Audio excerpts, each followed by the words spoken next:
What's going on, everybody? I'm Chris Dailey, founder of the Sports Court, joined here by the best coach in all of Division III hockey, none other than Cam Ellsworth.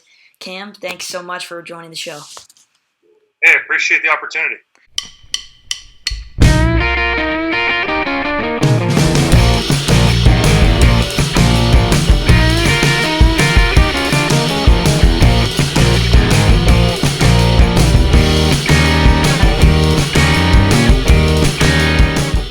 Yeah, it's my pleasure. Cam, you had quite a successful playing career yourself. You're the all-time leader at Michigan Tech hockey for games played and saves. You're a goaltender. So how did playing at such a high level teach you about what was yet to come in your career as a coach?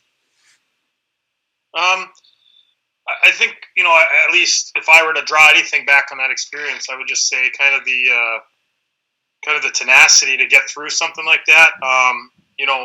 We weren't the best team, and so kind of hanging in there and having to pick yourself up, dust yourself off, and go at it again and again and again. I think there's something that I can draw upon on that. I would like to think.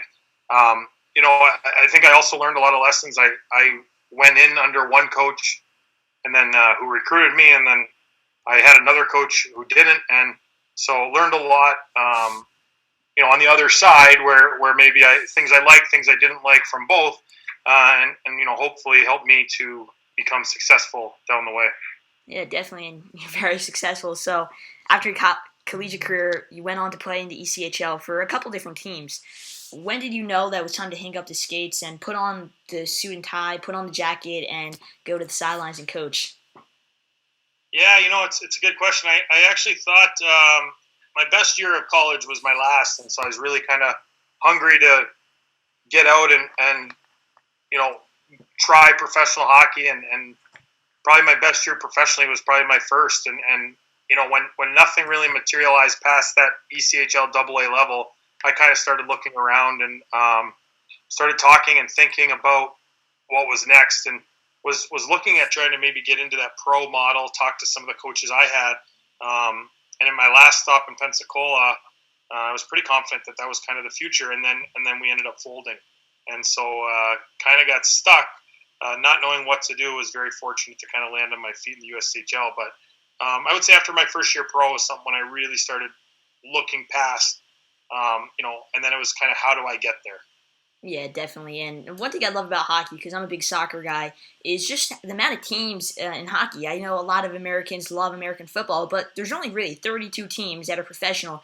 And the great thing about hockey is there's hundreds and hundreds of teams across the AHL, ECHL, and all those teams that you can support that are local to you. And then, of course, you can support your, the New York teams and all the big teams that you want to like. But after being an assistant with the Sioux City Musketeers in the EHL, you joined UMass, where you experienced a lot of success. You made 5 tournament appearances in the 7 seasons you were there. And what goes on behind the scenes that really separates UMass from the rest and just makes them so successful?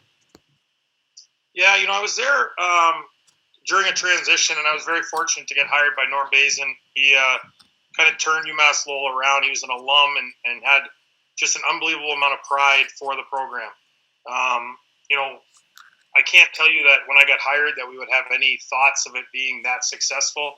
We went in with kind of a different approach. I give Norm a ton of credit. My other coworker, Jason Lammers, that we started with, and kind of said, hey, we're gonna look a little outside of the East. We saw people that maybe could come in and help, and started looking where people weren't. I like to kind of pride that when everybody was looking right, we kind of were working to the left, and we're able to find some really good fits, some really good players that came in and shared the passion and the values of Norm and of the school. And, so very quickly it turned around to the point where, as you mentioned, we were in the tournament 5 of the 7 years and won some Hockey East championships. And, again, I go back to my boss, Norm, and the pride he had for the program and the work we put forth, and then trying to find kids that mirrored those emotions.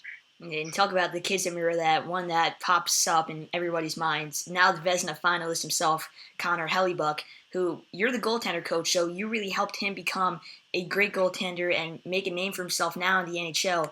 And I asked what sets UMass apart, but what set Connor apart, and when did you know when he comes into the program and you're like, well, this kid is special? Yeah, it's kind of a funny story. It's a great question. I remember when we recruited him, we needed a goalie, I thought he was good, but I didn't know he was that good. I'd be lying if I did. I don't think anybody knew. He first time I was on the ice with him, he was just so dynamic, so explosive in the way that he moved. I came off. I'm like, man, this kid could be big time. Now, again, he was transitioning from the North American Hockey League at the time, and he wasn't stopping as many pucks yet. He wasn't like dominating, but just his presence and how dynamic. I just remember how dynamic he could move, and he was really fun to work with, and I like to think that I taught him a little bit, but I gotta think he probably taught me as much or more. I mean, he was just a special guy to be around, and the way he saw things, the way he remembered things.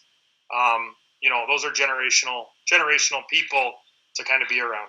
Yeah, it's amazing what he's doing now in Winnipeg, because just off the top of my mind, they lost Jacob Trouba, and they lost so many defensemen coming into the past couple seasons, and all of a sudden everyone's saying, oh, the Jets defense is really not doing so great. I don't know how good they're going to be. And then all of a sudden he steps in and he becomes a Vezina finalist and one of the best goaltenders in the ECHL. And I think they really found the answer there in Winnipeg for him, and hopefully he gets a good old big contract soon, and that'd be pretty nice for him.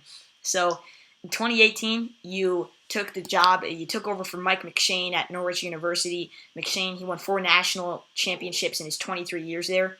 So when did you decide to come to Norwich, and how has your time been there so far?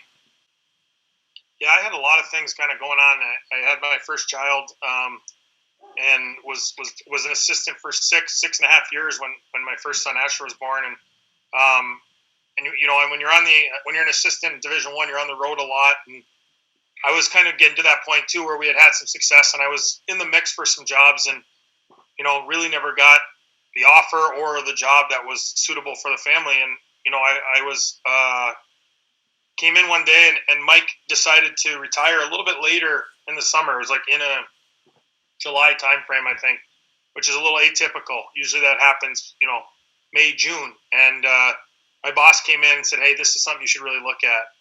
My wife and I drove up to the town. We looked around. I really thought it was a good fit. We, put the application in, and was fortunate enough to get an interview and get offered the position. So, again, taking over for a legendary coach, Mike McShane.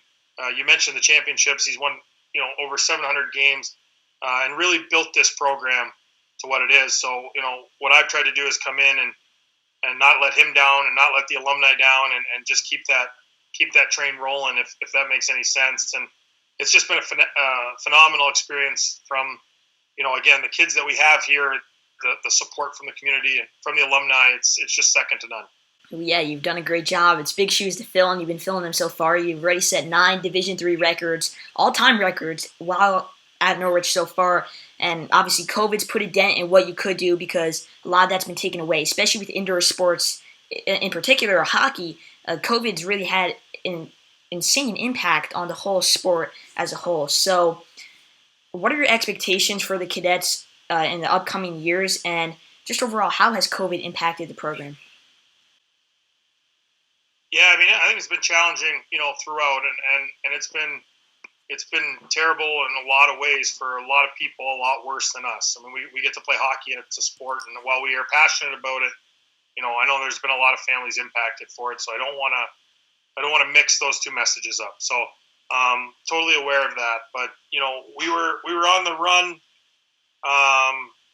2 years ago now when COVID kind of stopped everything, and that was the year we set a bunch of records, and we were rolling, and we never got an opportunity to kind of see where we would finish, and that was hard, because you put in something so much. The kids put so much into it, and to kind of be on really be just cruising and firing on all cylinders, it was challenging. And then last year our guys came back and practiced the whole first semester. We had masking and testing in the school, and our president, our administration, athletic director, everybody was incredibly supportive of trying to keep athletics, going. And again, if nothing more, for the mental health of the kids, right? And so we ended up playing 9 games, played an exhibition game, and played 8, in-season games, non-conference. And if you would have asked me 2 years ago if I would have been fulfilled playing 9 hockey games in a year, I would have said no. But after what these kids endured, and you're going through all of these things, it was a real good reward for them to be able to play. Yeah. Going forward now, we're set to hopefully open up, and I don't know what the future holds. We're trying to, I think like everybody, trying to evolve with information and stay with the protocols. We want to keep everybody safe, and at the same time trying to, like many places in America, trying to forge ahead and have a season. So how it's impacted the program, again, our players have been phenomenal to keep pushing the program forward, keep the people proud of the program. And I would say from a recruiting standpoint, it's been challenging. There's been a lot of travel that you haven't been able to do. Thankfully, there's been technology, and we've been able to do that. So, this year we've welcomed in a very big class of kids that a lot of them we haven't seen live, a lot of video work, a lot of character references, a lot of work like that. So I'm excited to see how that goes out. And then, going forward, again, I hope, like I mentioned before, our goal is to try to keep this train moving. And there's been a lot of people that have built this program, and our job and my job is to keep them proud and to keep us going in the right direction. Yeah, definitely. And best of luck with that. I really pulling for everybody because it's really tough to see. I love watching sports, and all of a sudden when it was taken away, it really had a big impact on my life because that's what I did for fun a lot. And, you sit down to watch a game, and then when you're not able to, something about that isn't right. And even when there's no fans in the crowd, it still doesn't have the same feeling. So it's always been a bit odd, a bit peculiar.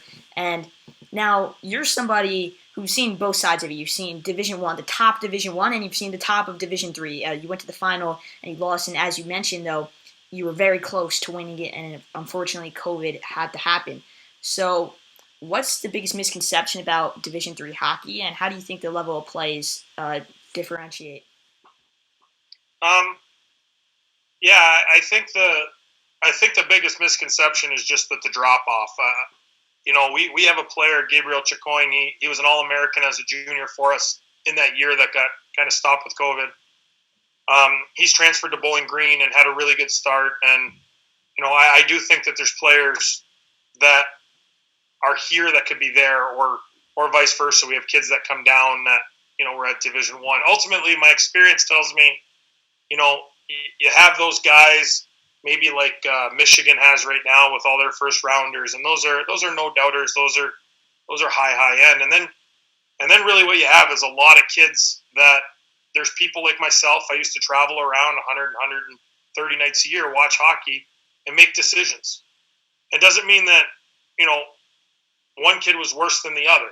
It's that at the time, maybe at Lowell, we're looking for a penalty killing, rugged forward. And maybe one guy just doesn't fit, and then he falls through the cracks and he comes down here. And again, I think there's a misconception that that's some brand of hockey that's like so far away, and I would just argue that it's not. The kids here put in every bit as much work, they have every bit as much care, and I could argue probably pretty well that because we still have kids that are looking forward, they want to play after, but they're not necessarily drafted by an NHL team. So their main focus is team-based. Their main focus is on the room, and it's not about what they're going to do next year or the year after. And that's been incredibly gratifying and humbling to be around every day, to see kids put in the work day in and day out because they love the sport, because they love each other. Again, sign me up. I love doing it. I love being around it. And, I think that happens at Division III across the board.